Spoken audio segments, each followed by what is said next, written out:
There is a very, very strange phenomenon that I have noticed in the 6.5, almost 7 years now that I've been doing YouTube. And that phenomenon that we're going to talk about here today is called purchase validation.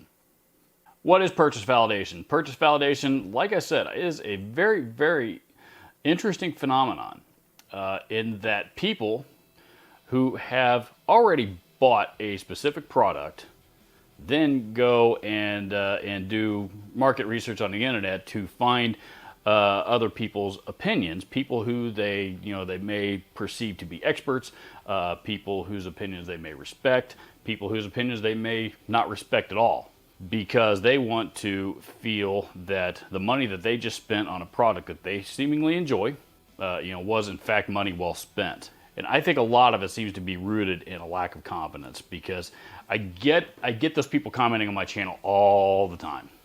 And honestly, I think most guitar YouTube creators do.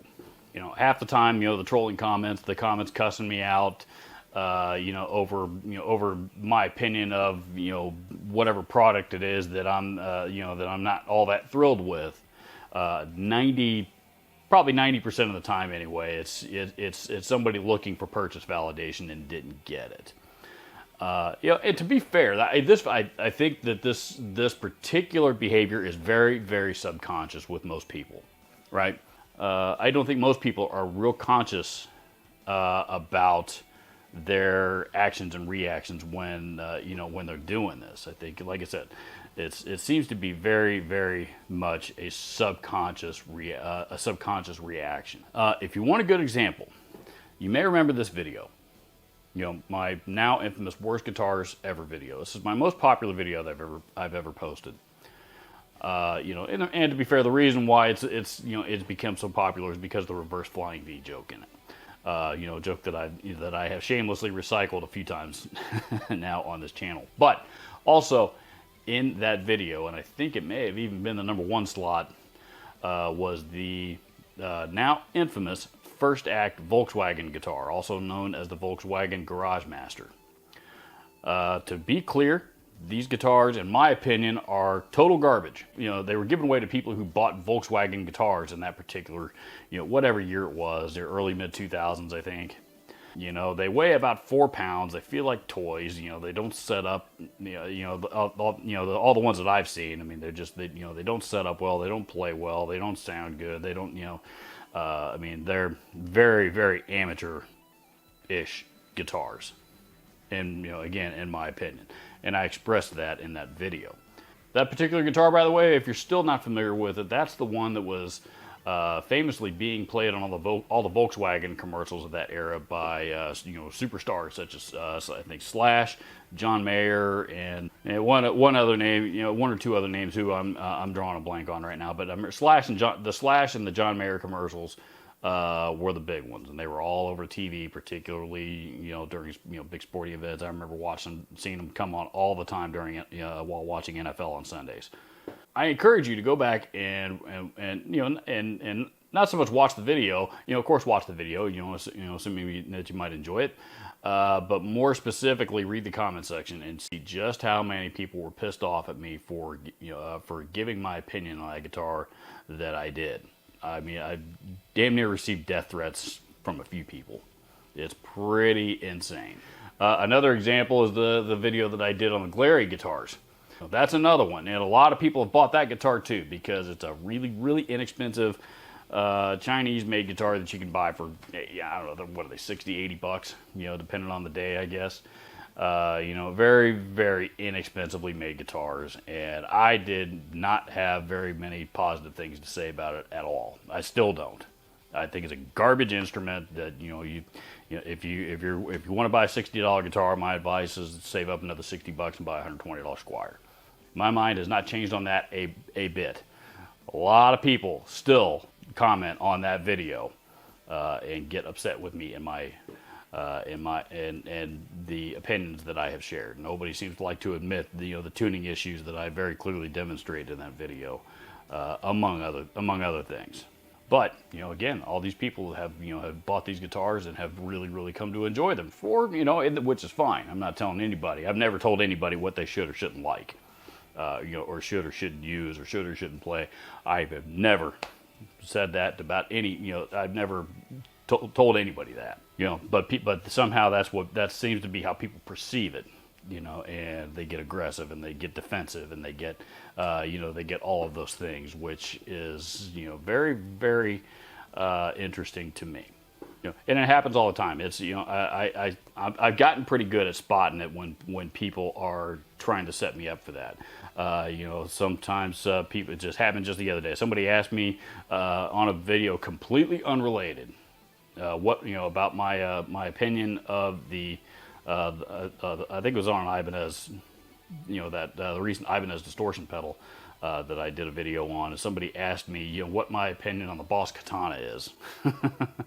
And usually nowadays, when I can spot them out like that, and that's all they're asking me, what's my opinion on X piece of gear. Usually they're asking me this, especially if it's something random, completely unrelated to the topic at hand. It's usually somebody looking for purchase validation. You know, and I've kind of come to answer those questions the same way over, you know, more often than not. I usually ask a series of questions that start out something like this. First, I ask, why do you already own one? And if they say yes, then I say, do you like it? Do you enjoy it? Again, if they say yes, and they usually do, that's when I ask, then who cares what I think? And and that's absolutely the best answer for that question. If you like what you're playing, why would you possibly give a shit at all what I think? Who cares? You know, and I typically give the same answer even if they tell me that no, they don't like it. You know, because, you know, again, what's the, you know, the common sense answer to give in that situation? No, you don't like it? Well, maybe you should, maybe you should think about moving on from it and getting something else then. You know, why do I answer these questions? You know, or essentially I'm refusing to answer these questions in the situation. Why do I do it this way? Because I am in a lose-lose situation if I give you a direct answer. If you ask me if I like something that you already own, that you're looking for purchase validation on, you know, number one, I'm giving you purchase validation, which, you know, I'm giving you direct purchase validation, which isn't my job. That's not my responsibility. And again, it is not my job anywhere to tell you what you should or shouldn't like. Everything I do on this channel, you know, I do very, very few reviews. Most of what I do are gear demos. Demos being, this is what the gear does. These are the features and benefits. This is what it excels at. You know, it's pretty cool for this, period, end, and we're done. Reviews being, you know, it does this real well, but it doesn't do this very well. I wish it did this. I wish it had this on it. I wish it had these features, you know, but it does do this, this, and this. You know, I typically don't do that unless it's, you know, unless it's something that's just, you know, absolutely glaring that I cannot ignore.